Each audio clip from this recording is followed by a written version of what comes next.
தமிழ் மண்ணின் சாமிகள். வணக்கங்க. தமிழ்நாட்டில் எந்த பகுதிக்கு போனாலும் நம்ம மக்களுக்குன்னு தனிப்பட்ட குணாதிசயங்கள் இருக்கு. அவங்க வாழ்க்கையில இணைஞ்சவங்கள அவங்க என்னைக்குமே மறக்கிறதே இல்லை. இப்படி கிராமப்புறங்கள்ல மக்கள் வழிபடுற ஒவ்வொரு சாமியும் அந்த பகுதி மக்களுடைய அபூர்வமான பண்புகளையும் சொல்லுது. அரசோட விருப்பம் ஒன்னா இருந்தா கூட அதை எல்லாம் மீறி மக்களுக்குன்னு தனி மதிப்பும் வழிபடுற குணங்களும் இருக்குங்க. அரசு தங்களிடம் அடைக்கலம் தேடி வரவங்கள காட்டி கொடுத்துடலாம், ஆனா மக்கள் என்னைக்குமே காட்டி கொடுக்க மாட்டாங்க. பல தலைமுறை தாண்டியும் அவங்கள மரியாதையோட வச்சிருப்பாங்க. இதை உணர்த்துற ஒரு கோயிலை தான் இன்னைக்கு முதல்ல நாம பார்க்க போறோம். 200 வருஷங்களுக்கு முன்னாடி நடந்த சம்பவம் இது. கட்டபொம்மன் ஆண்ட பாஞ்சாலங்குறிச்சி கோட்டையை ஆங்கிலேயர் படை கைப்பற்றி அந்த மொத்த கோட்டையுமே இடிச்சு தள்ளிட்டாங்க. கட்டபொம்மனும் அவருடைய தம்பி ஊமைதுரையும் தப்பிச்சிடுறாங்க. தப்பிச்ச கட்டபொம்மனும் ஊமைதுரையும் எங்கே போனாங்க, என்ன ஆனாங்க? புதுக்கோட்டை மாவட்டத்தில் பொன்னமராவதிக்கு அருகில் இருக்கிறது குமாரமங்கலம் கிராமம். அங்கே ஆள் நடமாட்டம் அதிகமில்லாத ஒற்றையடி பாதை. இரு பக்கமும் மரங்களும் முட்களும் அடர்ந்திருக்கின்றன. மிகவும் அபூர்வமான வயதான மரங்களும் கிளைத்து படர்ந்து கிடக்கும் பச்சை கொடிகளும் அந்த இடத்தை வினோதமாக்குகின்றன. புதிதாக வருகிறவர்களை மிரள வைக்கின்றன. கீழே காய்ந்த இலைகளும் தழைகளும் கூட எடுக்கப்படாமல் இந்த இடத்தில் இயற்கை ததும்புகிறது. உள்ளே இன்னும் நகர்ந்தால் உயர்ந்து நிற்கும் மர்மங்கள், அதில் கட்டப்பட்டிருக்கும் ஆலய மணிகள், சற்று மங்கிய குதிரைகள் ஒருபுறம் அணிவகுத்து நிற்கின்றன. சூலங்களில் துணிகள் கட்டப்பட்டிருக்கின்றன. வெட்ட வெளியில் கோயில், மண்ணில் புதைந்து தலை தூக்கி நிற்கிற கல், பக்கத்தில் பழங்காலத்திய நீண்ட அரிவாள்கள். பழமையை உணர்த்தும் இந்த இடத்தில்தான் வரலாற்று நாயகர்களான கட்டபொம்மனும் ஊமைத்துரையும் ஒளிந்திருக்கிறார்கள். இங்கே பக்கத்தில் உள்ள பாறைகளில் இளைப்பாறியிருக்கிறார்கள். பக்கத்து ஊர் மக்கள் இங்கு வந்து அவர்களை உபசரித்திருக்கிறார்கள். கட்டபொம்மனும் ஊமைத்துரையும் இங்கு எப்படி வந்து சேர்ந்தார்கள்? என்ன நெருக்கடியில் அவர்கள் இங்கு வந்து சேர்ந்தார்கள்? புதுக்கோட்டை சமஸ்தானத்துல ஒரு காட்டுல கட்டபொம்மனும் அவருடைய தம்பி ஊமைதுரையும் அடைக்கலம் தேடி வந்திருக்காங்கங்கிற விஷயம் அந்த ஊர் மக்களுக்கு தெரிய வந்துச்சு. அவங்க எல்லாருக்கும் ஒரே சந்தோஷம். ஆங்கிலேயர்களை எதிர்க்கிற மன்னர்களே தங்களோட கிராமத்துல ஒரு காட்டுல குடி வந்திருக்காங்கன்னு ரொம்ப பெருமையா பேசிக்கிட்டாங்க. மக்கள் அவங்களுக்கு உணவெல்லாம் கொடுத்து உபசரிச்சாங்க. அதுவும் வாய் பேச முடியாத ஊமைதுரையுடைய வீரம் எல்லாருக்குமே பிடிச்சு போச்சு. மக்களே அவங்களுக்கு பாதுகாப்பா இருந்தாங்க. இந்த நேரத்துல தான் ஒரு தண்டோரா செய்தி வினையா வந்து சேர்ந்துச்சு. அது என்ன செய்தி? சிவகங்கை சமஸ்தானத்திற்கு அருகில் இருந்தது புதுக்கோட்டை சமஸ்தானம். ஆனால் ஆங்கிலேயருக்கு நெருக்கமாக இருந்த சமஸ்தானம் அது. ஆங்கிலேயர்களை எதிர்த்த கட்டபொம்மனும் ஊமைத்துரையும் இங்கு வந்து அடைக்கலமானார்கள். சுற்றிலும் இருந்த மக்களுக்கு நெருக்கமானார்கள். ஆங்கிலேயர்களை எதிர்க்கிற மன்னர்கள் தங்களுடைய கிராமத்துக்கு அருகில், அதுவும் காட்டில் வந்து தங்கி இருந்தது அவர்களுக்கெல்லாம் ஆச்சரியமாக இருந்தது. இந்த பாறை அந்த இதுக்குள்ளே ஒரு ஊரணி இருக்குது. அந்த அளவுக்குல சாமாங்கி இருந்தது. இப்போ திண்டுக்கட்டி இருக்கே கோயில், அந்த அளவுக்குல சாமாங்கி இருந்தது, சாமாங்க. அப்புறம் அங்கே ஒரு ஊரணியை வெட்டி அது ஓரத்தில் அங்கே தண்ணி கண்ணியும் குடிச்சிக்கிட்டு இருந்திருக்காங்க. ராத்திரிகளில் இங்கே தங்கி என்ன மடமாக கட்டி வச்சுருந்தாங்க.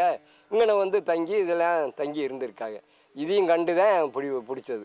கட்டபொம்மனையும் ஊமைத்துரையையும் பிடித்து தந்தால் குறிப்பிட்ட பொன்கள் பரிசாக தரப்படும் என்று தண்டோரா மூலம் அறிவிக்கப்பட்டது. அந்த ஆசை காட்டும் அறிவிப்பு சிலரை தூண்டிவிட்டது. குமாரமங்கல கிராமத்துல இருந்த ஒருத்தரை தூண்டி விட்டுச்சு இந்த தண்டோரா அறிவிப்பும் பரிசு தொகையும். ஆசை யார விட்டுச்சு? உடனே அவர் கட்டபொம்மனையும் ஊமைதுரையையும் வீட்டுக்கு சாப்பிட கூப்பிடுறாரு. அவங்களும் பாவம் நம்பி போறாங்க. அப்புறம் என்ன சோகமான நிகழ்வு நடந்துச்சு பார்க்கலாம். ஆங்கிலேய கலெக்டர் லூசிங்டன் புதுக்கோட்டை மன்னருக்கு கடிதம் எழுதி கண்டுபிடிக்க சொன்ன பிறகு மன்னரின் ஆணைப்படி இந்த அறிவிப்பு வெளியானது. காட்டில் மறைந்திருந்த கட்டபொம்மன் உட்பட 7 பேர்களுக்கு ஆபத்து வந்து சேர்ந்தது. கட்டபொம்மனும் ஊமைதுரையும் அந்த கிராமத்தாரை நம்பி அவர் வீட்டுக்கு சாப்பிட போறாங்க. ஆனா அப்போ வீரர்கள் அவங்க 2 பேரையும் தூண்ல பிடிச்சு கட்டுறாங்க. சாப்பாடு போட்ட வீட்டுல நடந்த துரோகம் 2 பேரையும் கலங்கடிச்சிடுச்சு. ஆனா அவங்க அங்கிருந்து தப்பிச்சோட முயற்சிக்கவே இல்லை. புதுக்கோட்டை படை வீரர்கள் 2 பேரையும் பிடிச்சிட்டு போனப்போ அந்த கிராமத்து மக்கள் அத்தனை பேரும் கண்ணீர் விட்டு அழுதாங்க. பிடிச்சு கொடுத்து அவங்கள சபிச்சாங்க. அதுக்கப்புறம் 2 வாரத்துக்கு பிறகு கயத்தாறுல கட்டபொம்மனை ஆங்கிலேயர்கள் தூக்குல போட்டாங்க. பாளையங்கோட்டை சிறையிலிருந்து தப்பி போன ஊமைதுரையும் சில நாட்கள்லேயே ஆங்கிலேயர்களால பிடிபட்டு கொல்லப்பட்டாரு. அவர்களை பிடித்ததும் தொண்டைமான் மன்னர் கலெக்டர் லூசிங்டனுக்கு ஒரு கடிதம் எழுதினார். காளியாப்பூர் காட்டில் கட்டபொம்மன் ஊமைத்துறை உட்பட 7 பேரை கைது செய்த போது கட்டபொம்மன் தற்கொலை செய்து கொள்ள முயன்றதாகவும் அவரை தடுத்து பாதுகாப்புடன் வைத்திருப்பதாகவும் அந்த கடிதத்தில் எழுதியிருந்தார். அவர்கள் ஆங்கிலேயரிடம் ஒப்படைக்கப்பட்ட சில நாட்களில் 1799 அக்டோபர் மாதம் 17ஆம் தேதி கயத்தாறில் கட்டபொம்மன் பலர் முன்னிலையில் தூக்கிலிடப்பட்டார். அந்த ஊமத்துறைக்கு இருக்க கோயில் ஒரு சமூக ரீதியில் ஒரு முக்கியமான ஒரு விஷயம் நினைக்கிறேன். ஏன்னா இன்றைக்கி ஒரு 200 ஆண்டுகளுக்கு முன்னால் இந்த புதுக்கோட்டை சமஸ்தானத்தை ஒரு மன்னர் ஆண்டு கொண்டு இருக்கார். அந்த மன்னருடைய தொடர்புடைய மக்கள் தான் இந்த பகுதியில் இருக்காங்க. ஒரு 100 மைலுக்கு அங்கிட்டு வந்த ஒரு வீரபாண்டிய கட்டபொம்மனையும் ஊமத்துறையை இந்த காட்டில் இந்த இடத்துல அவங்க பதுங்கியிருக்காங்க. அவங்கள திருச்சி கலெக்டர் லூசிங்டன் துறையுடைய ஆணையின்படி புதுக்கோட்டை மன்னருடைய ஆட்கள் கைது செய்கிறாங்க. ஆனால் ஒரு தஞ்சம் புகுந்து வந்த மக்களை தஞ்சம் புகுந்து வந்த ஊமத்துறையும் வீரபாண்டிய கட்டபொம்மனும் அவருடைய எல்லோருக்கும் கைது பண்ணது இந்த பகுதி மக்களுக்கு பிடிக்கல. ஏன் இப்படி ஒரு அடைக்கலம் புகுறுதல் அடைக்கலம் தருதல் அப்படிங்கிறது நம்மளுடைய மரபில் இருக்குது. இங்கே இந்த பகுதியில் பார்த்தீங்கன்னா அடைக்கலம் காத்த ஐயனார் ஒரு கடவுளே இருக்கார். அதுக்கு அடைக்கலம் தருதல் நம்மகிட்ட ஒரு தான முறையாக நம்மகிட்ட இருக்குது. இது நம்ம நாடி வந்தவங்களை கைது பண்ணிட்டாங்க அப்படின்னு சொல்லக்கூடிய ஒரு மனோபாவம் மக்களுக்கு வெறுப்பாக இருக்குது. ஆனால் ஒரு ராஜாங்கிறவர் பெரிய அதிகாரமிக்கவர், அவர் எதிர்த்து என்ன செய்ய முடியாது. தங்களுடைய வெறுப்பை எப்படி காட்டுவது அப்படின்னு இந்த பகுதி மக்கள் நினைக்கிறாங்க.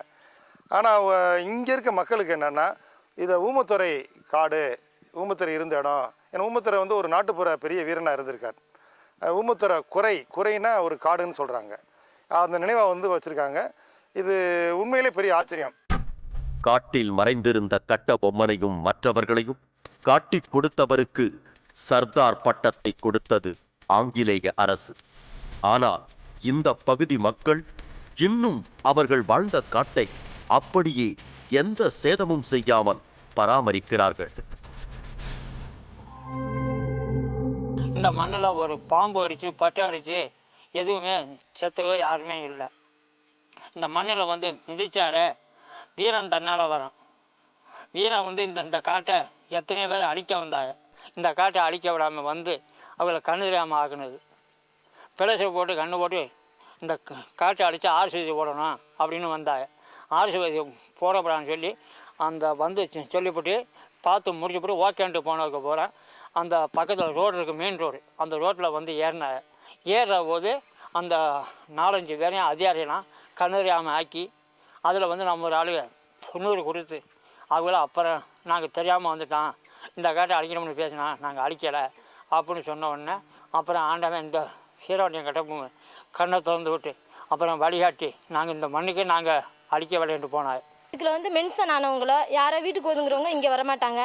இதுக்குள்ள நடக்கிற விறகு இந்த செடி எதுவுமே எடுக்கிறதுக்கு முடியாது. பல்லு விளக்குறதுக்கு ஒரு குச்சி கூட இங்கேருந்து எடுத்துட்டு யாரும் போக முடியாது. அவர்கள் வாழ்ந்த இடத்தில் ஆயுதங்களை வைத்து வழிபடுகிறார்கள்.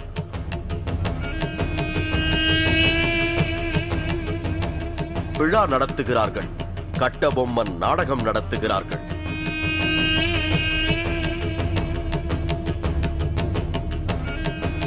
இருநூறு ஆண்டுகளாகியும் மக்கள் தங்கள் பகுதியில் அடைக்கலம் தேடி வந்தவர்களை மறக்காமல் இருக்கிறார்கள்.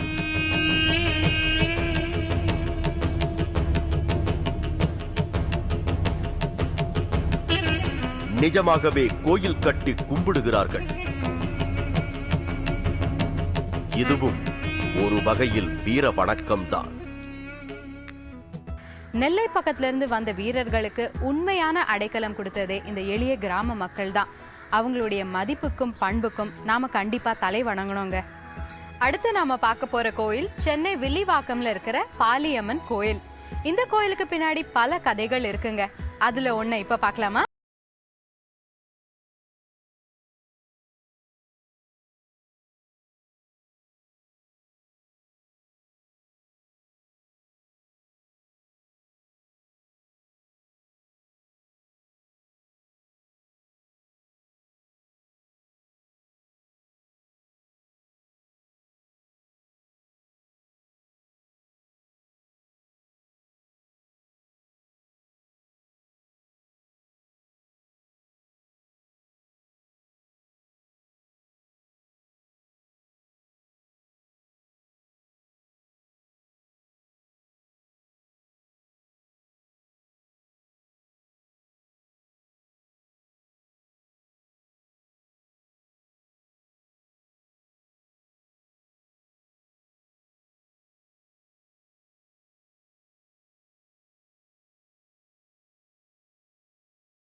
இந்த கோயில்ல இருக்கிற அரச மரத்து அடியில இருக்கிற புத்துக்கு வந்து சேர்ந்தாங்களாம்.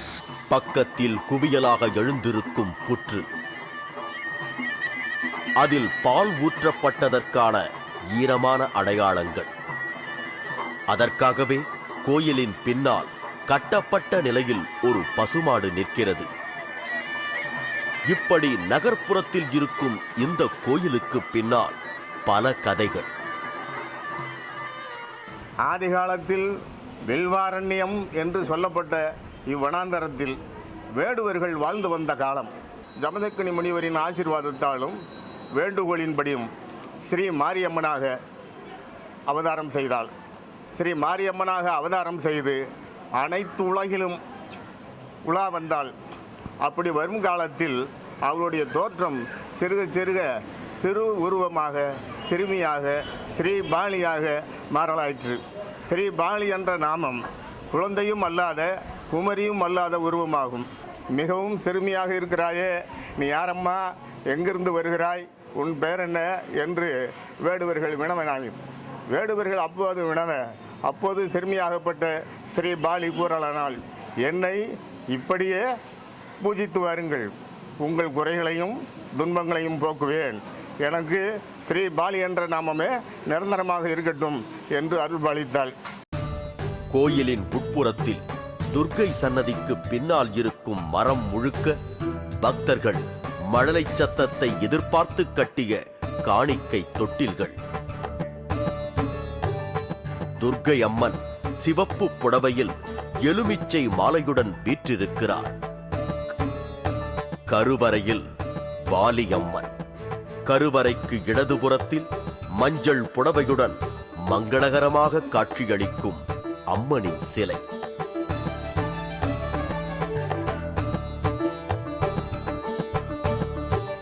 அருகில் சிவப்பு புடவை அணிந்த இன்னொரு அம்மன் சிலை.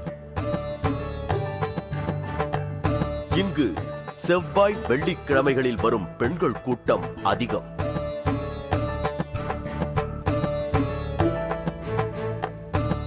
ஒவ்வொருவரும் தொடர்ந்து இங்கு வருவதற்கான நம்பிக்கைகளை சொல்கிறார்கள்.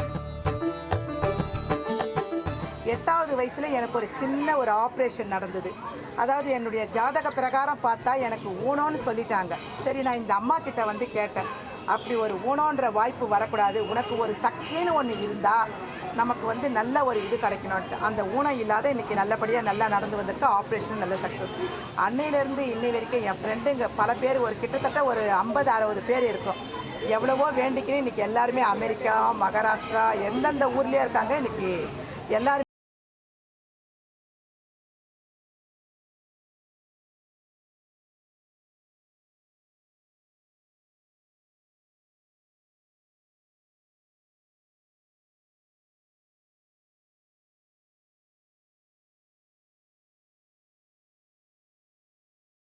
கடனை செலுத்துறாங்க. பலருக்கும் பலவிதமான அனுபவங்கள். ஆடி மாதம் 4வது அல்லது 5வது வெள்ளிக்கிழமை அன்று பாலியம்மன் கோயில் அமர்க்களப்படுகிறது. காரணம், அப்போது இங்கு நடக்கும் தீமிதி திருவிழா. சுமார் 30 அடி நீளத்திற்கு அக்னி குண்டம் அமைக்கப்பட்டு 100கணக்கானவர்கள் இங்கு தீ மிதிக்கிறார்கள். அவர்களை குமார மக்கள் என்கிறார்கள்.